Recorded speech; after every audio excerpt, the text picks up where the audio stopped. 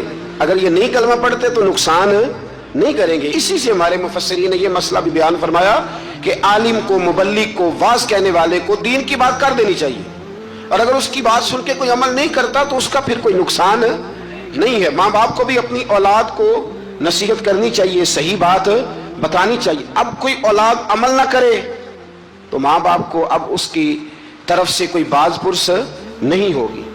آیت نمبر 106 کے اندر ارشاد فرمایا کہ جب تم وصیت کرنے لگو نا اپنی اولاد کے لیے یا پیچھے مال چھوڑ کے جانے والوں کے لیے, تو تم گواہ مقرر کر لیا کرو تاکہ کوئی تنازع کھڑا نہ ہو. گواہ مقرر کرو, اللہ کریم نے حکم ارشاد فرمایا. لیکن بعض مفسرین نے یہ بھی لکھا ہے ان آیات کے حوالے سے کہ جب سے احکام وراثت نازل ہو گئے, اللہ نے خود بیان کر دیا کہ بیٹے کا اتنا ہے, بیٹی کا اتنا ہے, بیوی کا اتنا ہے, بھائی کا اتنا ہے, ماں باپ ہوں زندہ تو پھر ان کا اتنا ہے, تو اب یہ آیات ویسے ہی منسوخ ہو گئی ہیں. اب وصیت کرنے کی کوئی ضرورت موجود نہیں رہی, بات ہی ختم ہو گئی. آیت نمبر 110 سے لے کر 111 میں اللہ تعالیٰ نے حضرت عیسیٰ علیہ السلام کو اپنی نعمتوں کی یاد دہانی کرائی. ان میں سے فرمایا میں نے روح القدس سے تمہاری مدد کی, اللہ فرما رہا ہے. پھر ارشاد فرمایا کہ میری دی ہوئی طاقت سے تم نے پنگوڑے میں باتیں کرنی شروع کر دی, یہ رب بیان فرما رہا ہے. پھر فرمایا میں نے تمہیں کتاب و حکمت دی, تورات اور انجیل کی تعلیم دی. پھر اللہ تبارک و تعالیٰ نے حضرت موسیٰ کو جو معجزات عطا فرمائے ان کا بھی ذکر فرمایا. فرمایا اذن الہی سے آپ مٹی سے پرندہ بنا کر اس میں جان ڈال دیتے تھے, مادر زاد اندھوں اور برس کے مریض شفا یاب ہو جاتے تھے, مردوں کو زندہ کر دیتے تھے, اور بنی اسرائیل کی جو ایذا رسانیاں تھی, تکلیفیں تھی, ان سے بھی عیسیٰ ہم نے آپ کو بچایا تھا.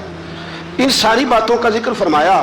اور پھر آیت نمبر 112 میں اس بات کا بھی ذکر کیا کہ عیسیٰ علیہ السلام کے حواریوں نے ان سے یہ التجا کی تھی کہ اللہ تبارک و تعالیٰ کی بارگاہ میں یہ عرض کرے کہ آسمانوں سے ہمارے لیے تیار کھانا نازل کرے, یعنی کھانا اور وہ بھی تیار. اللہ تیار کھانا ہمارے لیے نازل کرے, اس سے ہم کھائیں گے, ہمیں قلبی اطمینان ہوگا. تو عیسیٰ علیہ السلام نے دعا کی کہ اے اللہ, اے ہمارے پروردگار, ہم پر آسمان سے نہ کھانا نازل فرما تاکہ وہ ہمارے اگلوں کے لیے بھی عید کا دن بن جائے اور پچھلوں کے لیے بھی عید کا دن بن جائے.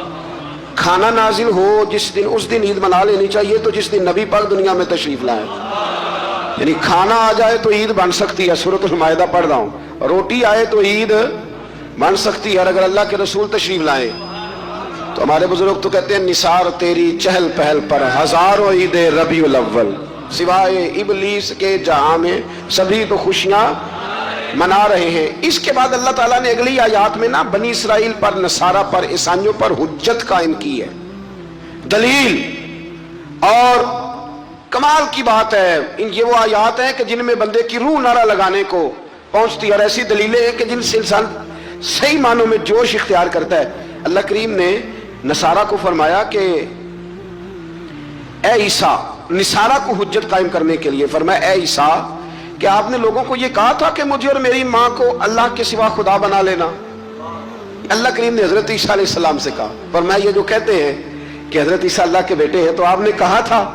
تو یقیناً پھر جواب یہی ہے کہ جناب عیسیٰ نے کہا نہیں تھا. تو جناب عیسیٰ اگر یہاں کہہ رہے ہیں کہ میں نے نہیں کہا, تو قیامت میں بھی وہ یہی کہیں گے. تو پھر جو باطل نظریات والے لوگ ہیں, باطل نظریات والے, اسی طرح کا معاملہ آج کل بزرگوں کے ساتھ ہوتا ہے. بزرگوں نے کہا تھا کہ ہمارے جو مزارات ہوں گے ان پہ آ کے تم لکی رانی سرکس لگا لینا. کہا کسی بزرگ نے وہاں کے میلے ٹھیلے کرنا. بلکہ ہمارے ایک بڑے معتبر عالم ہیں, انہوں نے ایک بات سنائی, وہ میرے دل میں بیٹھ گئی. کہنے لگے کہ ایک بہت بڑے عالم تھے, تو ان کا شاگرد کسی آستانے پہ مرید تھا. تو وہ جب جانے لگا نا اس پہ حاضری دینے کے لیے, تو وہ استاد صاحب کہنے لگے بیٹے وہاں غیر شرعی حرکتیں ہوتی ہیں, تم نے کیا جانا ہے بزرگوں کے دربار پہ, تم رہنے دو, نہ جاؤ. بچے نے ضد کی کہ نہیں میرے ابا جی کا بھی پیر خانہ ہے, میرے دادا جی کا بھی تو میں نے جانا ہے. تو استاد صاحب نے نا ایک رکا لکھ کے دیا. فرمانے لگے بیٹے جب وہاں پہنچو نا بزرگوں کی قبر پہ رکھ دینا, پڑھنا نہیں, اور واپس آنا تو اٹھا کے لانا. انہوں نے جواب کیا دیا ہے. وہ نوجوان کہتا ہے کہ میں نا وہ رکا لے کے گیا, ابھی میں رستے میں ہی تھا کہ ایک بابا جی نا بڑے نورانی چہرے والے درخت کے نیچے بیٹھے ہوئے تھے.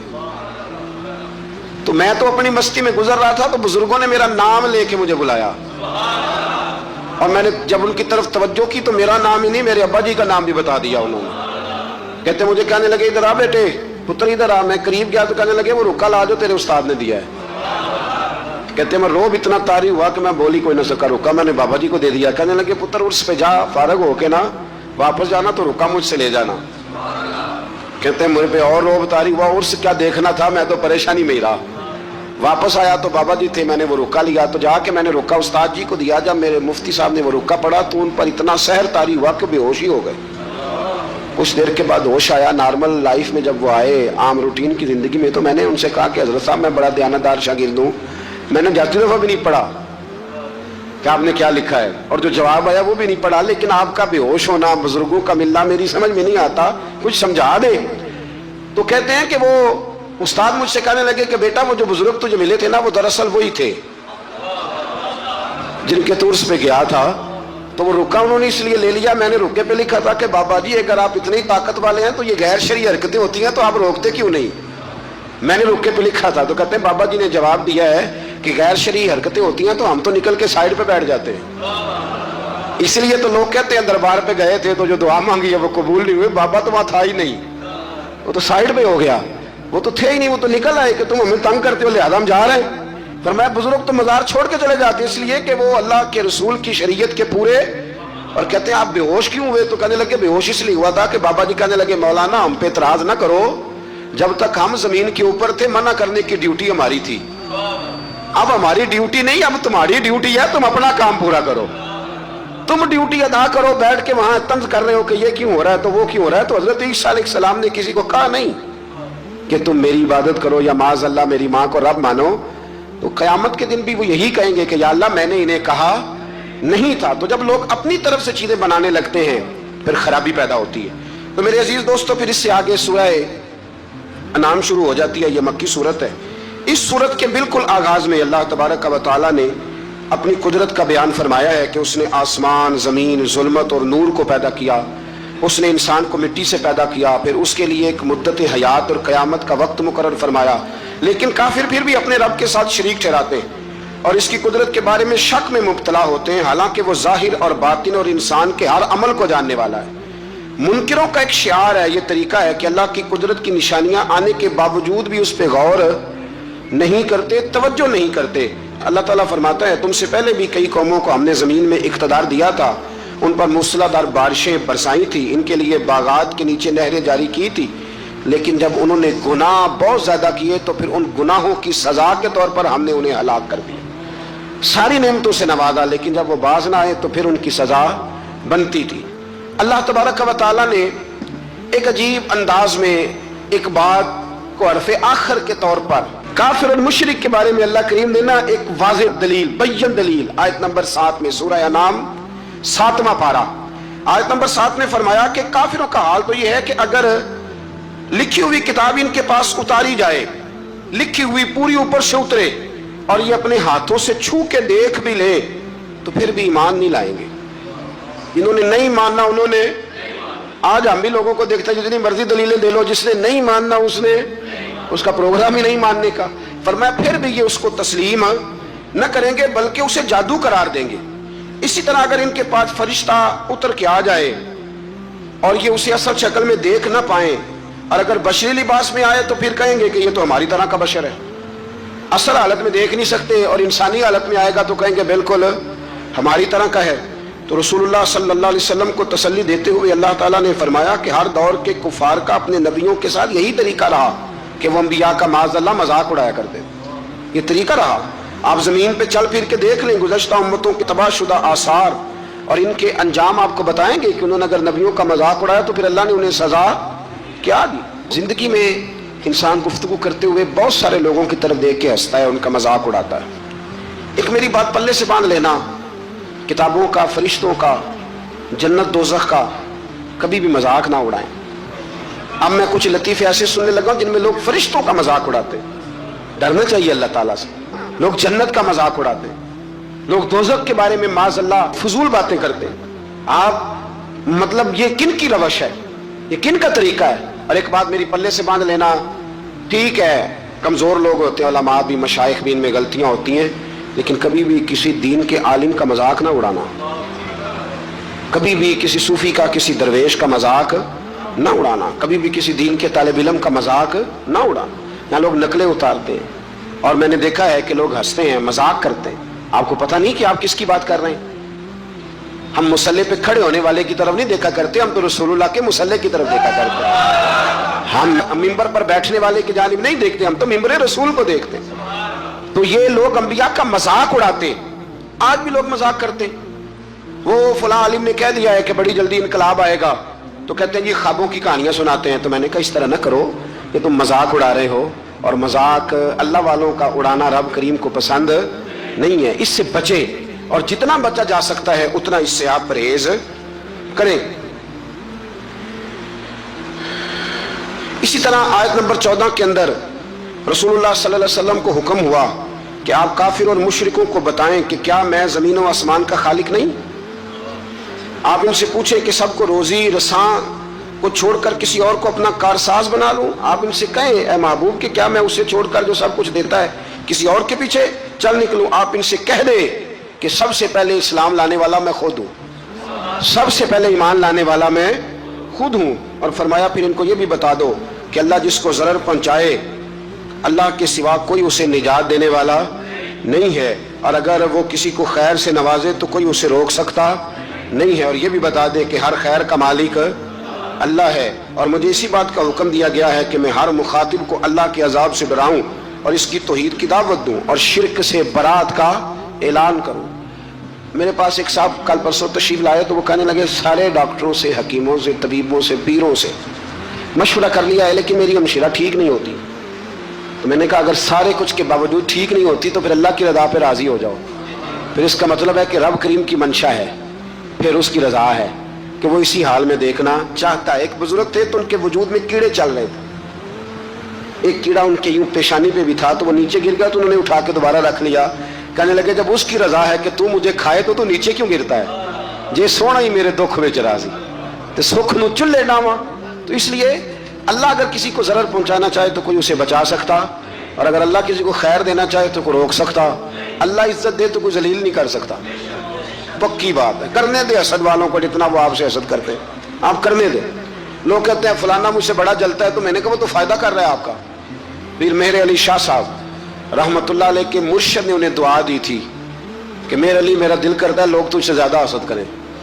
تو کہنے لگے حضرت صاحب یہ کیا دعا ہوئی؟ تو آپ فرمانے لگے نعمتیں زیادہ ہوں گی تو لوگ زیادہ چلیں گے نا، تو میرا دل کرتا ہے لوگ تجھ سے حسد کریں، زیادہ حسد کریں۔ تو اس لیے ہم لوگ جو ہیں وہ ہمارے منانی میاں صاحب قبلہ فرمایا کرتے ہیں، وہ کہتے ہیں یہ جل رہا ہے تو آپ نظر آ رہے ہیں نا، وہ کہتے ہیں اگر یہ جلنا چھوڑ دے گا تو پھر آپ نظر نہیں آئیں گے، تو کچھ جلتا رہتا ہے تو آپ نظر آتے رہتے ہیں، اس لیے لوگوں کو جلنے دیں۔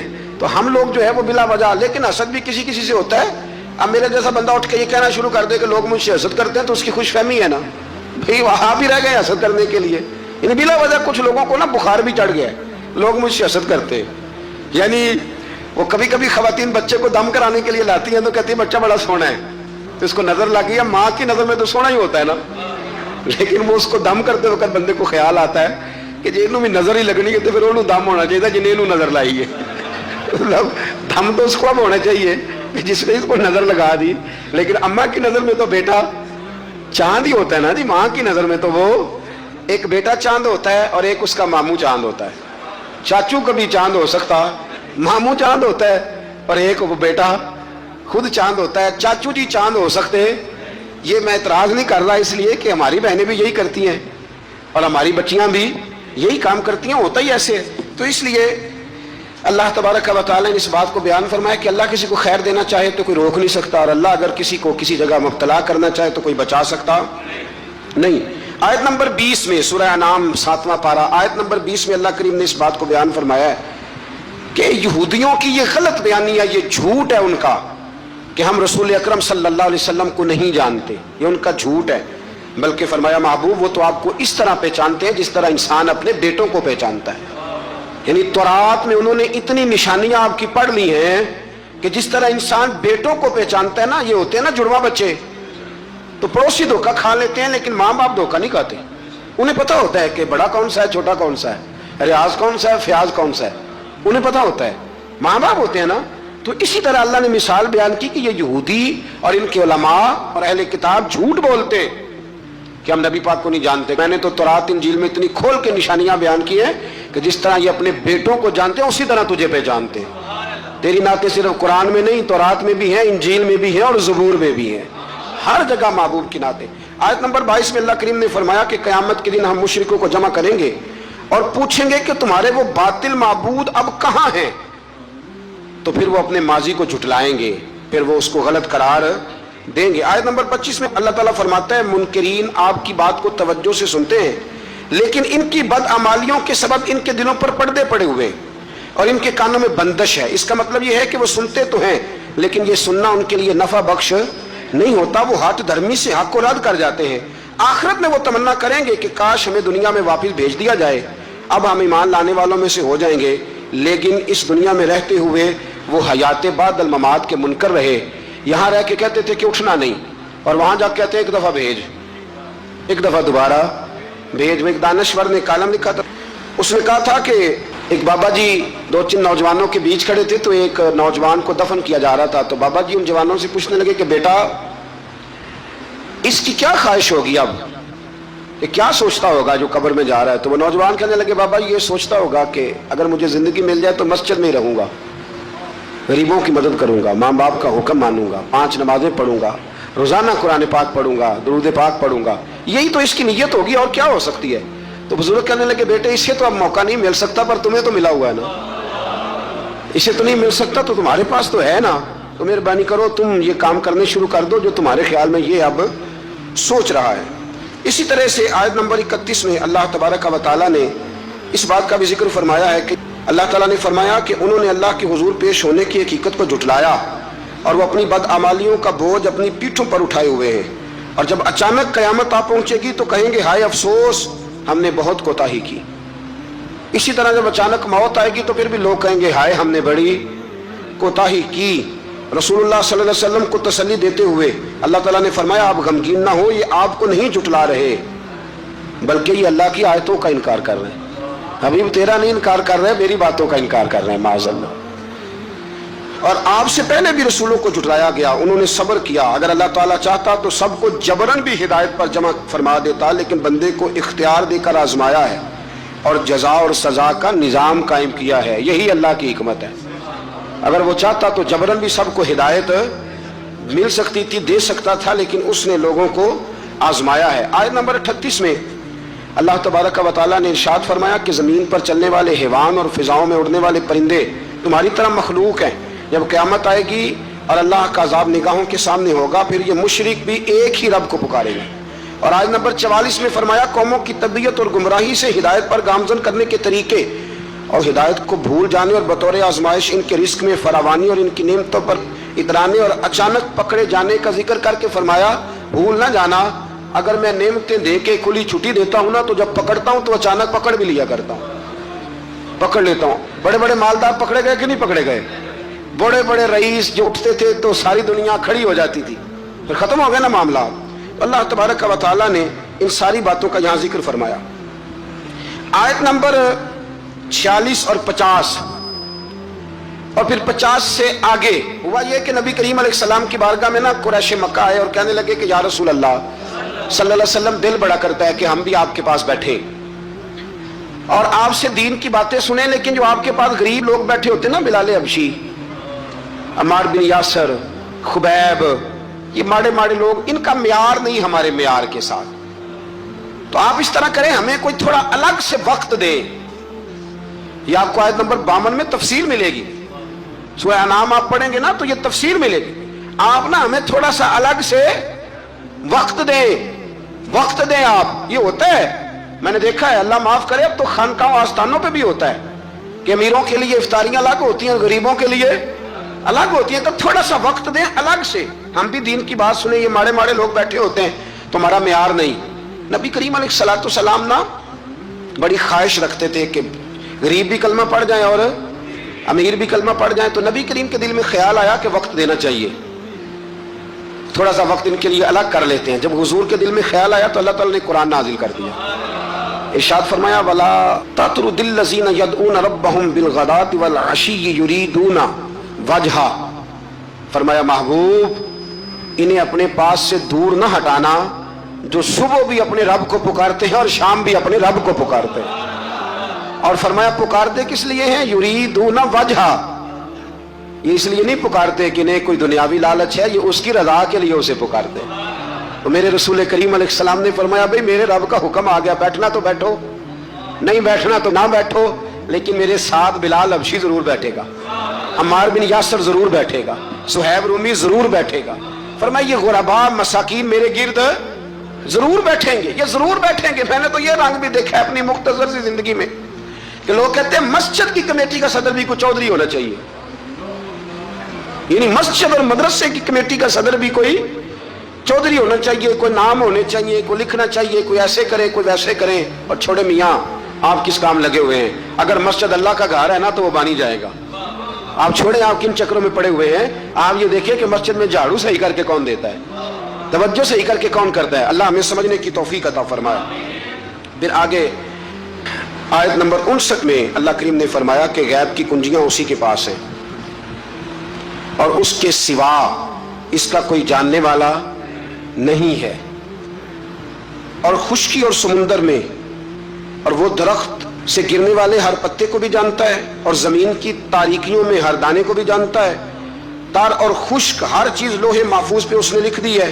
اور آیت نمبر 60 میں فرمایا نیند اور بیداری کے تسلسل کے جاری رہنے اور میعاد مقرر پر مرنے اور اللہ کی طرف لوٹنے کے بیان کو یہاں بیان کر کے بھی اللہ نے اپنی قدرت کی علامات کو بیان فرمایا. اب یہاں کچھ لوگ فٹافٹ مانا کر دیتے ہیں کہ دیکھو جی اللہ نے خود ہی کہہ دیا نا کوئی غیب نہیں جانتا. تو میں پیچھے آپ کو بتایا ہوں نا کل کہ اللہ کریم فرماتے ہیں کہ سورہ آل عمران کے اندر کہ میں عام لوگوں کو غیب پر اطلاع نہیں دیتا لیکن اپنے رسولوں میں سے جس کو چن لیتا ہوں. یہاں فرمایا کہ کوئی نہیں جانتا تو اس کا معنی یہ ہے کہ از خود کوئی نہیں جانتا، لیکن اگر اللہ بتا دے تو پھر کوئی جاننے والا جان لیتا ہے. آیت نمبر 61 میں فرمایا کہ اللہ تعالیٰ اپنے بندوں پر غالب ہے اور ان پر نگرانی کرنے والے فرشتے بھیجتا ہے. اور جب کسی کی موت کا وقت آ جائے تو فرشتے کسی کوتاہی کے بغیر اس کی روح قبض کر لیتے ہیں. وقت آ جائے تو فرشتے کسی کا انتظار، ہم البتہ فرشتے کے آنے کا انتظار کرتے رہتے ہیں، لیکن فرشتہ انتظار نہیں کرتا، جب آتا ہے تو پھر لے کے جاتا ہے. آیت نمبر 68 میں گمراہ کن عقائد کے حامل لوگوں کی صحبت سے بچنے کا حکم ہے کہ جن کے عقیدے برے ہوں ان کے پاس نہ بیٹھو، ان کے قریب نہ جاؤ. حضرت عبداللہ ابن عمر رضی اللہ تعالیٰ عنہ کو بتایا گیا تھا کہ یہ شخص جو ہے یہ تقدیر کا صرف منکر ہے، خیر شر والی تقدیر کا یہ منکر ہے، باقی ساری چیزوں کو مانتا ہے. تو جناب عبداللہ ابن عمر نے فرمایا یہ تو سلام لینے کے قابل بھی نہیں. ہم اس شخص کے ساتھ اٹھے بیٹھیں گے جو دین کی ہر بات کو مانے، ہر جز کو مانے، جو مصطفیٰ کریم علیہ السلام کی ذات کو بھی مانے اور میرے نبی کی شان کو بھی مانے، حضور کی صفات کو بھی مانے. ایسے تھوڑی بات ہے کہ وہ چند باتوں کا ذکر کرے اور باقی سب چیزوں کو وہ چھوڑ جائے. آیت نمبر 74 سے لے کر 81 تک اللہ تعالیٰ نے حضرت ابراہیم علیہ السلام کا ذکر فرمایا ہے. بڑے پیارے ہیں یہ نبی اللہ کو. حضرت ابراہیم کا ذکر فرمایا اور اللہ نے فرمایا ابراہیم کو یقین کامل عطا کرنے کے لیے ہم نے انہیں آسمان اور زمینوں کی بادشاہی دکھائی، یعنی کائنات کے نظام کے اسرار اور حکمتیں بتائیں. اور حضرت ابراہیم نے مظاہر پرست قوموں کو حکمت کے ساتھ اصلاح کرنے اور مظاہر کائنات کے فانی ہونے اور اللہ کی توحید کے دلائل سے ثابت کرنے کے لیے پھر یہ طریقہ اختیار کیا کہ رات کی تاریکی چھا گئی تو انہوں نے ایک روشن ستارے کو دیکھا اور دیکھ کے فرمانے لگے یہ میرا رب ہے. پھر جب وہ ڈوب گیا تو فرمانے لگے میں ڈوبنے والوں کو پسند نہیں کرتا. بڑا جملہ ہے یہ اللہ کے نبی کا اور قرآن نے بیان فرمایا میں ڈوبنے والوں کو پسند، جس کا رب بھی ڈوب گیا وہ خود بچے گا. پھر فرماتے ہیں کہ پھر جگمگاتے ہوئے چاند کو دیکھا تو کہا کیا یہ میرا رب ہے؟ لیکن جب وہ بھی ڈوب گیا تو ابراہیم علیہ السلام نے فرمایا اگر میرا رب مجھے ہدایت نہ دیتا تو میں گمراہوں میں سے ہو جاؤں گا. پھر سورج کو چمکتے ہوئے دیکھا تو کہا کیا یہ میرا رب ہے؟ یہ تو ان سے بڑا ہے، یعنی تارے سے بھی بڑا ہے اور چاند سے بھی یہ رب ہے. لیکن جب وہ بھی ڈوب گیا تو ابراہیم علیہ السلام نے کہا میری قوم میں تمہارے شرک سے بیزار ہوں، ڈوبنے والوں کو معبود بناتے ہو، آؤ میں تمہیں اس رب کا گویا پتہ دوں جس سے نہ اونگ آتی ہے نہ نیند آتی ہے، جو حی بھی ہے اور قیوم بھی ہے، آؤ تمہیں ادھر لے چلوں. لیکن ان کی قوم جھگڑالو تھی، اس قوم نے اس بات کو تسلیم نہ کیا. تو پھر انہی آیات کے اندر اللہ تبارک و تعالیٰ نے حضرت نوح کا، حضرت ابراہیم کا، حضرت اسحاق کا، جناب یعقوب کا، حضرت داؤد، سلیمان، ایوب، یوسف، موسیٰ علیہ السلام، ہارون علیہ السلام، زکریا علیہ السلام، یحییٰ علیہ السلام، حضرت الیاس علیہ السلام، اسماعیل علیہ السلام، یونس علیہ السلام، اور پھر حضرت جناب سیدنا لوط علیہ السلام کا ذکر کر کے فرمایا یہ میرے سارے نبی ہیں اور سارے صالحین میں سے ہیں۔ یہ بڑے نیک لوگ تھے، یہ بڑے پاک صاف لوگ تھے۔ ان نبیوں کے نام آئے ہیں قرآن پاک میں، تو ان کا نام لینا بھی عبادت ہے۔ یہ کہ یہ صالح لوگ، تو اس کا مطلب ہے صالح لوگوں کا ذکر کرنا یہ رب کریم کا طریقہ ہے۔ اللہ تبارک و تعالیٰ نے آیت نمبر 91 میں ایک بات کی ہے جو بڑی سمجھنے والی ہے اور یاد کرنے والی ہے، رٹا لگا کے رٹ لینے والی ہے۔ اللہ تبارک و تعالیٰ نے اپنے بندوں کے ساتھ ایک بات کی اور فرمایا وما قدر اللہ حق قدرہ، فرمایا لوگوں نے اللہ کی قدر نہیں کی جیسے کرنی چاہیے تھی۔ لوگوں نے اللہ کی قدر نہیں کی جیسے کرنی چاہیے تھی۔ اللہ کیا قدر نہیں کی؟ فرمایا وہ کہتے ہیں کہ اللہ نے کسی بشر پر کچھ نازل ہی نہیں کیا۔ یہ یہودی کہتے ہیں اللہ نے کچھ نازل ہی نہیں کیا، کچھ بھی نہیں آیا۔ فرمایا بے قدرو، رب تو اپنے نبیوں پر بڑا نازل فرماتا ہے، ہر حکمت انہیں عطا کرتا ہے، انہیں اللہ تبارک و تعالی نوازتا ہے۔ اے رسول آپ کہیے جس کتاب کو موسیٰ لے کے آئے جو لوگوں کے لیے نور اور ہدایت ہے، اسے کس نے نازل کیا؟ اللہ تعالیٰ فرماتا ہے اے مخاطب، اے میرے سننے والے، کاش تو وہ منظر دیکھے جب یہ ظالم موت کی سختیوں میں مبتلا ہوں گے۔ وہ منظر لوگ دیکھیں جب ان کو موت آئے گی جو اللہ کی قدر نہیں کرتے، اور فرشتے ان کی طرف ہاتھ پھیلائے ہوں گے اور کہیں گے نکالو اپنی جانوں کو، آج تمہیں ذلت کے عذاب کی سزا دی جائے گی۔ آیت نمبر 94 میں فرمایا تمہارے جھوٹے خدا جن کو تم اللہ کے ساتھ شریک بناتے ہو آج تمہاری سفارش کے لیے موجود نہیں ہیں، اور تم ہمارے پاس اکیلے ہی آئے ہو جیسا کہ ہم نے تمہیں پہلی مرتبہ پیدا کیا تھا، اور تم سب کچھ دنیا میں چھوڑ کے آئے ہو اور سارے رشتے ٹوٹ گئے اور توقعات ختم ہو گئی۔ جھوٹوں کے جھوٹے پیچھے نہیں جائیں گے، لیکن سچے رسول کے ماننے والوں کے سچے رسول قیامت میں بھی سفارش کریں۔ آیت نمبر 95 میں اللہ کریم نے فرمایا بے شک اللہ تعالیٰ دانے اور گٹھلی کو پھاڑنے والا ہے، وہ زندہ کو مردے سے نکالتا ہے اور مردوں کو زندے سے۔ انڈا زندہ ہوتا ہے کہ مردہ؟ اس میں سے نکلتا کیا ہے؟ زندہ، حالانکہ انڈا زندہ نہیں ہوتا، اور کئی دفعہ زندہ عورت ہوتی ہے لیکن جب بچہ جنتی ہے تو وہ مردہ ہوتا ہے۔ فرمایا تم دیکھتے نہیں، یہ اللہ کی حکمتیں ہیں، یہ اس کی قدرتیں۔ آیت نمبر 98 میں پھر اللہ کریم نے ایک بار اس بات کو بیان فرمایا کہ ہم نے تمہیں ایک جان سے پیدا کیا ہے، ایک جان سے تمہیں پیدا کیا۔ آیت نمبر 100 میں فرمایا کہ مشرکوں نے جنات کو جو اللہ کی مخلوق ہے اللہ کا شریک ٹھہرایا ہے اور اس کی طرف بیٹے اور بیٹیوں کی نسبت کی ہے، حالانکہ وہ اس سے پاک ہے، وہ آسمانوں اور زمینوں کا بنانے والا ہے۔ بیوی اور اولاد کی نسبت سے اللہ پاک ہے۔ لم یلد ولم یولد ولم یکن لہ کفوا احد۔ ہم جب پڑھتے تھے نا تو ایک بزرگ تشریف لائے ملتان شریف سے، تو ایک اسٹوڈنٹ کو کھڑے ہو کے کہنے لگے بتا اللہ کی تعریف کر، اللہ کون ہے؟ کہنے لگا اللہ ایک ہے، حالانکہ یہ بھی اس کی تعریف ہے کہ اللہ وحدہ لا شریک، یہ بھی تعریف ہے، لیکن وہ بچوں کو سمجھانے کے لیے فرمانے لگے حضرت جبریل کتنے ہیں؟ کہنے لگے ایک، تو فرمانے لگے یہ تم نے کیا تعریف کی؟ اللہ ایک ہے۔ کہا جناب آپ نے تو کمال کر دی، پھر آپ ہی بتائیں۔ تو فرمانے لگے میری سمجھ میں اللہ کی ساری شانیں ہیں، یہ بھی اس کی شان ہے، قدرت کاملہ ہے کہ وہ وحدہ لا شریک ہے، لیکن فرماتے ہیں اصل بات یہ ہے کہ وَلَمْ يَكُنْ لَهُ كُفُوًا أَحَدٌ۔ فرمایا جس طرح کا وہ ہے اس طرح کا کوئی ہے ہی نہیں، اس کا ہمسر کوئی ہو سکتا جو وہ ہے، وہ کوئی اور ہے ہی نہیں، ہو ہی نہیں سکتا۔ اللہ اکبر۔ آیت نمبر 104 سے 107 میں فرمایا تمہارے پاس روشن دلائل آ گئے ہیں، اگر کوئی اس کی روشنی میں چلے گا تو اسے فائدہ ہوگا، اور اگر کوئی گمراہی اختیار کرے گا تو اس کا اپنا نقصان ہے، اور اگر کوئی شرک کرے گا تو اس کے لیے ملول نہ ہو، آپ صرف وحی الہی کی پیروی کریں۔ آخر میں آیت نمبر 108 اور پارہ بھی تقریباً ختم ہونے کو، آیت نمبر 108 میں نے ایک قانون اللہ تعالیٰ نے بیان فرمایا ہے، وہ بڑا سمجھنے والا ہے۔ میں مبلغین کو، واعظین کو اور جو طالب علم بچے ان سب کی بھی توجہ کراؤں گا کہ وہ اس بات پر ضرور غور کریں کہ اللہ تبارک و تعالیٰ نے یہاں ہمیں کیا نصیحت فرمائی ہے، بڑی قیمتی بات ہے، اس کو ضرور سنیے گا۔ ارشاد فرمایا جا رہا ہے کہ تم نہ ان لوگوں کو برا نہ کہو جن کو مشرک اللہ کے علاوہ پوجتے ہیں، تم انہیں برا، بتوں کو برا نہ کہو. اور رب کریم نے فرمایا جب تم ان کے بتوں کو برا کہو گے تو ایسا نہ ہو کہ وہ زیادتی اور ظلم کی وجہ سے معاذ اللہ رب کریم کے بارے میں کوئی بے ادبی کرے. ان کے جھوٹے خداؤں کو تم برا کہو گے تو ہو سکتا ہے وہ تمہارے سچے کو برا کہے. تو فرمایا تم اس طرح کرو کہ تم تبلیغ ضرور کرو، بات ضرور کرو، لیکن ان کو برا نہ کہو. آج رویہ یہ بن گیا ہے، گالی کی زبان اس لیے عام ہوئی ہے کہ لوگ جب کسی کے بزرگ کے بارے میں کوئی ایسا لفظ کہتے ہیں تو پھر بھی وہ جواب میں خاموش نہیں رہتا. اس لیے ہم کہتے ہیں کہ اسٹیج پر سنجیدہ بات ہونی چاہیے. آپ اپنی رائے جب پیش کریں تو دلائل کے ساتھ پیش کریں. ہمارے زمانے میں طریقہ لوگوں کا یہ ہے کہ لوگ آواز اونچی کرتے ہیں، دلائل مضبوط نہیں کرتے. میرا مشورہ یہ ہے، میں اپنے دائرے کے طالب علموں کو کہا کرتا ہوں کہ آوازیں اونچی نہ کرو، دلائل مضبوط کرو. دلیل ہو مضبوط تو آواز نیچی بھی ہو تو بات دور تک جاتی ہے، اور بیچ میں کچھ بھی نہ ہو اور بندہ اتنا زور لگائے کہ اسپیکر ہی پھٹ جائے تو اس کا کوئی مطلب نہیں ہے. تو آپ جب بھی بات کریں گے مہذب انداز میں کریں گے. اس لیے امت مسلمہ یہ نہیں کہتی کہ نبی پاک علیہ السلام کی ناموس کی صرف بات ہے.